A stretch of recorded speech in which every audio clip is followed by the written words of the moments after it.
Yes AP cabinet కొనసాగుతోంది. CM Chandrababu అధ్యక్షతన మంత్రిమండలి సమావేశం జరుగుతోంది. ఈ భేటీలో విశాఖ పెట్టుబడుల సదస్సు, జిల్లాల పునర్వ్యవస్థీకరణ వంటి 69 అంశాలపై ప్రధానంగా చర్చిస్తున్నట్లు సమాచారం. మరోవైపు ఈ నెల 14, 15 తేదీల్లో విశాఖ వేదికగా పెట్టుబడుల సదస్సు జరగనున్న వేళ ఈ అంశంపై చర్చించే అవకాశం ఉంది. ఇప్పటికే ఈ సదస్సుకు సంబంధించిన ఏర్పాట్ల పనులను మంత్రులు, అధికారులకు అప్పగించారు చంద్రబాబు. ప్రపంచ వ్యాప్తంగా వివిధ కంపెనీల ప్రతినిధులు హాజరు కానున్న నేపథ్యంలో సదస్సు ఏర్పాట్లపై మంత్రులు, అధికారులను అడిగి సీఎం చంద్రబాబు వివరాలు తెలుసుకుంటున్నారు. ఈ మేరకు కేబినెట్ భేటీలో సుమారు 1,00,000 కోట్ల రూపాయల పెట్టుబడులకు ఆమోదం తెలిపే అవకాశం ఉంది.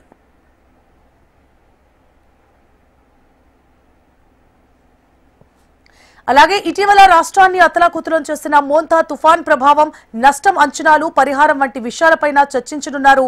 సిఆర్డీఏ, ఎన్ఏబీఎఫ్ఐడి నుంచి 7,500 కోట్ల రూపాయల రుణం తీసుకునేందుకు సైతం కేబినెట్ అనుమతి ఇవ్వనుంది.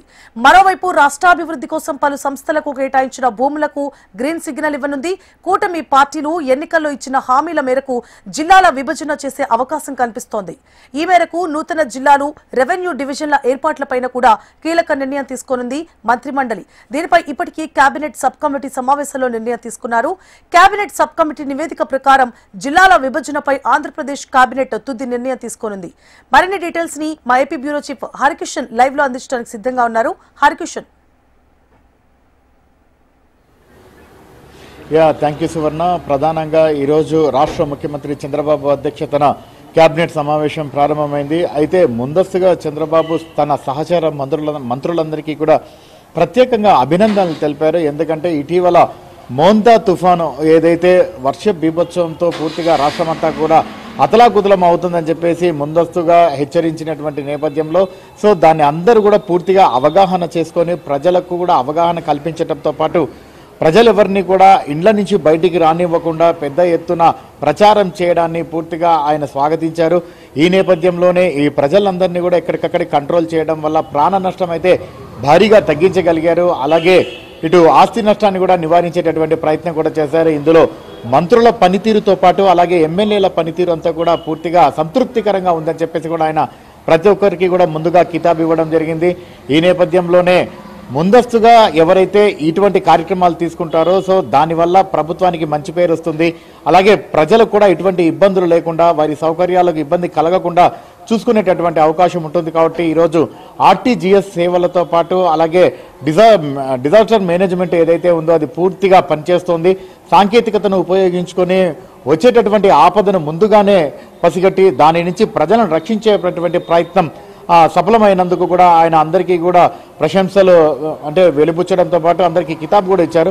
ఈ నేపథ్యంలోనే ఒక్కసారి ఈ మంత్రిమండలికి సంబంధించినటువంటి సమావేశం ప్రారంభమైంది. ఏకంగా 70 అంశాలతో, ముందస్తుగా 63 అంశాలు అని చెప్పారు, కానీ చివరికి 70 అంశాలతో సుదీర్ఘంగా ఈ కేబినెట్ అయితే సాగబోతున్నట్లుగా కూడా తెలుస్తోంది. ప్రధానంగా వైజాగ్ సంబంధించినటువంటి వేదికగా ఈ నెల 14వ తేదీ, 15వ తేదీన కాన్ఫెడరేషన్ ఆఫ్ ఇండియన్ ఇండస్ట్రీ అలాగే రాష్ట్ర ప్రభుత్వం సంయుక్తంగా నిర్వహిస్తున్నటువంటి సమ్మిట్ను విజయవంతం చేసే విధంగా ఎటువంటి చర్యలు తీసుకోవాలి, ఏమేమి కార్యక్రమాలు నిర్వహిస్తున్నారో తన సహచర మంత్రులతో ఈరోజు ముఖ్యమంత్రి చర్చిస్తున్నారు. ఈ కేబినెట్లో ప్రధానంగా ఏ దేశాలకు సంబంధించి తనతో పాటు మిగిలిన మంత్రులు వెళ్లారు, అక్కడ ఎటువంటి పరిస్థితులు తమకు ఎదురయ్యాయి, అక్కడ ఉన్నటువంటి పరిశ్రమల ప్రతినిధులతో పాటు అక్కడ ఉన్నటువంటి ప్రభుత్వాల ప్రతినిధులతో తమ సమావేశం ఎలా సాగింది అన్నటువంటి విషయాలను కూడా పూర్తిగా తన సహచర మంత్రులతో పూర్తిగా పంచుకోవడం జరుగుతోంది. అలాగే 14, 15వ తేదీన పెద్ద ఎత్తున ఈ కార్యక్రమానికి పరిశ్రమల అధినేతలు తరలి రాబోతున్నారు. గతానికి భిన్నంగా ఈ కార్యక్రమం జరగబోతోంది. ముఖ్యంగా ఈ సదస్సులో పాల్గొనేటటువంటి ప్రతి కంపెనీ కూడా ఖచ్చితంగా నిర్ణీత సమయం లోపల వాళ్ళ యాక్టివిటీస్ అనేవి కూడా స్టార్ట్ చేసే విధంగా ఇప్పుడు మొత్తం డిజైన్ చేశారని చెప్పేసి కూడా తన సహచర మంత్రులతో ముఖ్యమంత్రి ఈరోజు కేబినెట్లో చర్చిస్తున్నటువంటి పరిస్థితి అయితే ఉన్నట్లుగా కూడా మనకు తెలుస్తోంది. ముఖ్యంగా ఇతర దేశాల నుంచి పెద్ద ఎత్తున పెట్టుబడులు పెట్టేందుకు మన రాష్ట్రానికి వస్తున్నటువంటి నేపథ్యంలో వారికి కావాల్సినటువంటి సకల సౌకర్యాలు కల్పించేందుకు easy of doing బిజినెస్కు Andhra Pradesh care of అడ్రస్గా ఉందని చెప్పేసి వారికి ఇప్పటికే పవర్ పాయింట్ ప్రజెంటేషన్ ఇచ్చినటువంటి నేపథ్యంలో దాన్ని పూర్తిగా సాకారత చేసేందుకు ఈరోజు కేబినెట్లో చర్చించి దానికి అనుగుణంగా కూడా నిర్ణయాలు అయితే తీసుకోబోతున్నటువంటి పరిస్థితి ఉంది. ముఖ్యంగా 14, 15వ తేదీలో ఎట్టి పరిస్థితుల్లో వచ్చేటటువంటి పరిశ్రమలన్నిటికీ కూడా ఏ ప్రాంతాలలో వారికి అంటే స్థలాలు కేటాయిస్తారు, ఎంత స్థలం కేటాయిస్తారు, ఆ పరిశ్రమ ఎన్ని కోట్లతో ప్రారంభమవుతుంది, ఆ పరిశ్రమ వలన ఎంతమందికి ఉద్యోగ ఉపాధి అవకాశాలు కలుగుతాయి, ఆ పరిశ్రమల వల్ల సంబంధిత ఆధారిత పరిశ్రమలు మళ్ళీ ఎన్ని ఏర్పడతాయి, దానికి సంబంధించినటువంటి కనెక్టివిటీ ఏ రకంగా ఉంటుంది. సో ఈ సమాచారం అంతా కూడా కంప్లీట్గా అందరికీ తెలిసేలా పూర్తి పారదర్శకతతో ఒక డాష్ బోర్డ్ అయితే ఏర్పాటు చేసి కంప్లీట్గా ఆన్లైన్లో పూర్తిగా వివరాలు అయితే పెట్టేటటువంటి ప్రయత్నం చేస్తామని చెప్పేసి కూడా ముఖ్యమంత్రి తన సహచార మంత్రులకు కూడా ఈరోజు క్యాబినెట్లో వివరించినట్లుగా కూడా తెలుస్తోంది. దానితో పాటు ప్రతి మంత్రులు కూడా పెద్ద ఎత్తున ఉపాధి ఉద్యోగ అవకాశాలు పెంచే విధంగా పరిశ్రమలను తీసుకొని రావాలని, అలాగే స్వయం ఉపాధికి సంబంధించినటువంటి వాటిని పెంపొందించేలా చర్యలు తీసుకోవాలని చెప్పేసి కూడా ఆయన సూచించడం జరిగింది. ఇక ముఖ్యంగా జిల్లాలకు సంబంధించి పునర్విభజన పైన పూర్తిగా కూడా కేబినెట్ దృష్టి సారిస్తున్నట్లుగా కూడా తెలుస్తోంది. ఇప్పటికే దీనికి సంబంధించి సబ్ కమిటీ కూడా వేయడం జరిగింది.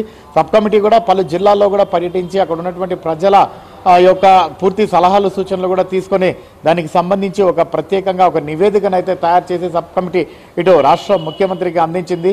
దానికి సంబంధించి కూడా ఈరోజు కమిటీలో పెట్టి చర్చించిన తర్వాత అంటే నియోజకవర్గాల పునర్విభజన, ముఖ్యంగా నూతన జిల్లాలకు సంబంధించినటువంటి ఏర్పాటు పైన ఒక ప్రకటన వెలువడేటటువంటి అవకాశం ఉంది. క్యాబినెట్లో నిర్ణయం తీసుకునేటటువంటి అవకాశం ఉందని చెప్పేసి కూడా భావిస్తున్నారు. ప్రధానంగా మార్కాపురం, మదనపల్లి ఈ రెండు కూడా జిల్లాలో అయ్యేటటువంటి అవకాశం ఉన్నట్లుగా కూడా వార్తలు వస్తున్నాయి. దానికి సంబంధించి ఈరోజు క్యాబినెట్లో చర్చించేటటువంటి అవకాశం ఉంది. అయితే ఈరోజు సాయంత్రం దానికి సంబంధించి ఒక స్పష్టత వచ్చేటటువంటి అవకాశం ఉందని చెప్పేసి కూడా భావిస్తున్నటువంటి పరిస్థితి ఉంది. ఇక ముఖ్యంగా ఏదైతే